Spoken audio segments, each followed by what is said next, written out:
The restaurant had already refilled my water glass 3 times before. I accepted the truth. She wasn't coming. I kept glancing at the front door every time it opened, hoping to see the woman whose smile I'd only seen through a phone screen. Instead, strangers walked in laughing with friends. Couples held hands, and families gathered around. Birthday cakes while I sat alone at a corner table with 2 untouched entrees. Growing cold between us.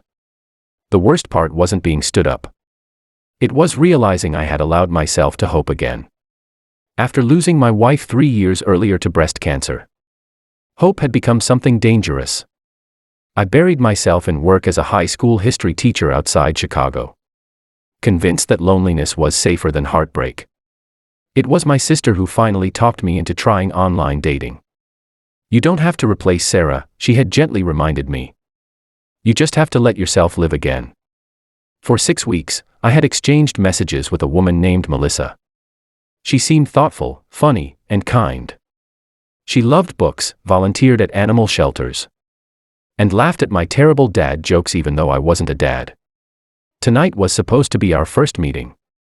Instead, I was staring at an empty chair. The young waitress approached slowly, carrying the coffee pot. "I'm sorry," she said quietly.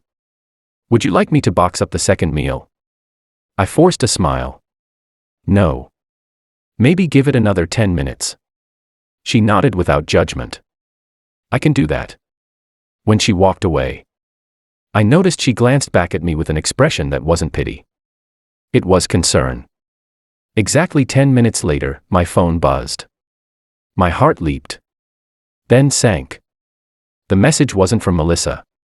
It was from the dating app. "This account is no longer available." That was it. No explanation. No apology.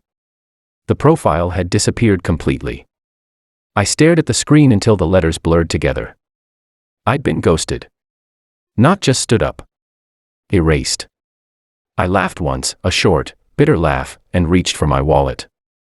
Before I could stand, the waitress returned. She set the coffee pot down.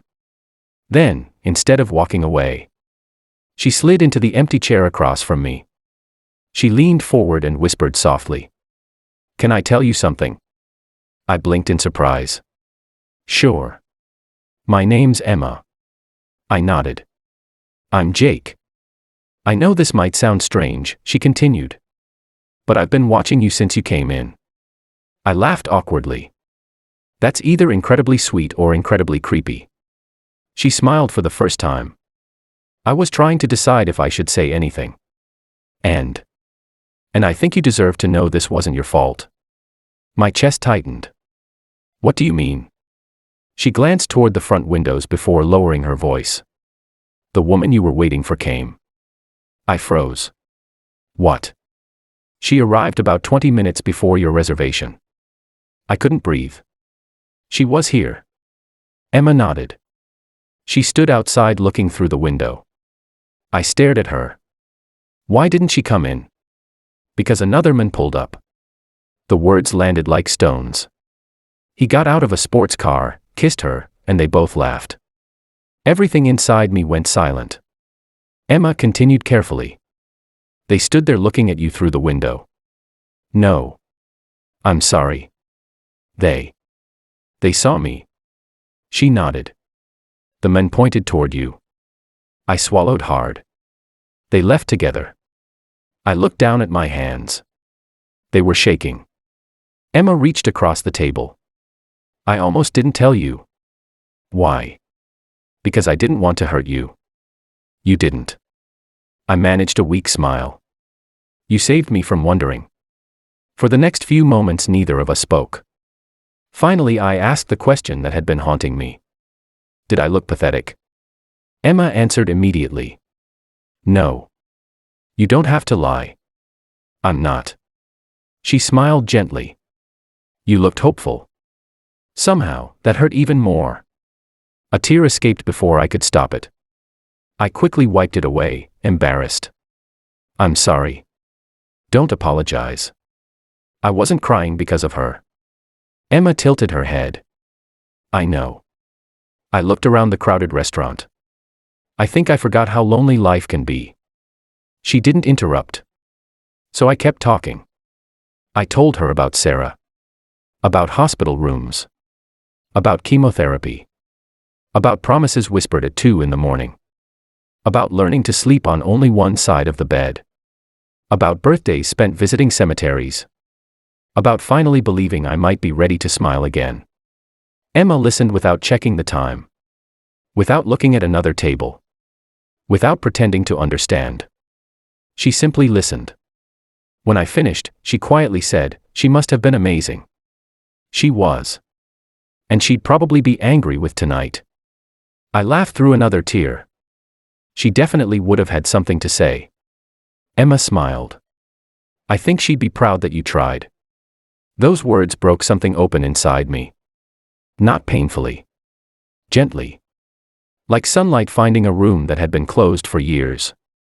Just then, the restaurant manager walked over. "Emma," he said carefully, "table 12 needs you." She stood immediately. "Sorry." Before leaving, she said one more thing. "Don't let one cruel person convince you the whole world is cruel." Then she hurried away. I paid my bill and left. But I couldn't stop thinking. About the waitress. Who had spent 15 minutes. Treating a stranger. Like a human being instead of another customer. The next Saturday, I came back. Not because I expected anything. Just because kindness deserves to be appreciated. Emma looked surprised. "You came back. I owed you a better tip." She laughed. "You already tipped 50%. I know." She rolled her eyes. "You teachers are terrible at flirting." I wasn't flirting. "Were you trying?" "No." "Good." She grinned. That would have been awkward. We both laughed. Over the next several weeks, I became a regular. Sometimes she'd stop by for 30 seconds. Sometimes 5 minutes. We talked about books. Her grandmother who had raised her. My students. Her dream of becoming a nurse. The homeless shelter where she volunteered every Sunday. One afternoon she admitted. She'd almost quit the restaurant. After being yelled at by rude customers for months. But then an elderly man hugged me because I paid for his soup. She smiled. I remembered that kindness multiplies. Months passed. Our friendship grew naturally. Neither of us rushed anything. Neither of us tried replacing someone we'd lost. One snowy December evening, I finally asked her if she'd like to have dinner. Somewhere you don't have to wear an apron. She looked at me for several seconds. I was wondering how long you'd take. Our first official date wasn't perfect. I spilled coffee. She laughed so hard she snorted. We missed our movie because we spent 2 hours talking in the parking lot. It was wonderful. Over the next year, we built something neither of us expected. Not because life suddenly became easy. But because we chose honesty. She never tried competing with Sarah's memory. I never expected Emma to heal every scar. Love wasn't replacing the past. It was making room for the future. Then came the moment that changed everything. It happened on another ordinary evening at the same restaurant. Emma was working a short shift while finishing nursing school. An elderly woman entered carrying 2 little grandchildren. The youngest accidentally knocked over his drink before they even ordered. The boy burst into tears. I ruined everything. Several customers sighed in annoyance. Without hesitation, Emma knelt beside him. She grabbed a handful of napkins. "Hey." He looked up. "Want to help me clean this superhero style?" He sniffled. "Superheroes clean. The best ones do." Within minutes the boy was smiling. The grandmother quietly admitted she couldn't really afford dinner anymore after replacing a broken water heater. Emma disappeared into the kitchen. 10 minutes later, the manager walked over. "Tonight's meal has already been paid for." The grandmother looked around in confusion. "By who?" Emma simply winked. "Merry Christmas." After they left, I asked her why she kept doing things like that. She shrugged.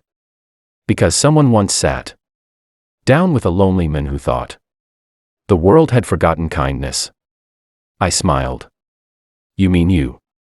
She shook her head. No. The nurses who cared for your wife. The neighbors who brought you meals. Your sister who pushed you to start living again. She squeezed my hand. I'm just continuing what they started. 6 months later, I proposed. Not in an expensive ballroom. Not on a beach. Not with fireworks. I asked the restaurant owner if I could reserve the exact corner table where I'd been sitting the night my blind date never showed. Emma walked toward the table carrying 2 menus before realizing it was me. Then she noticed the small velvet box. She covered her mouth. I stood. I came here expecting the worst night of my life.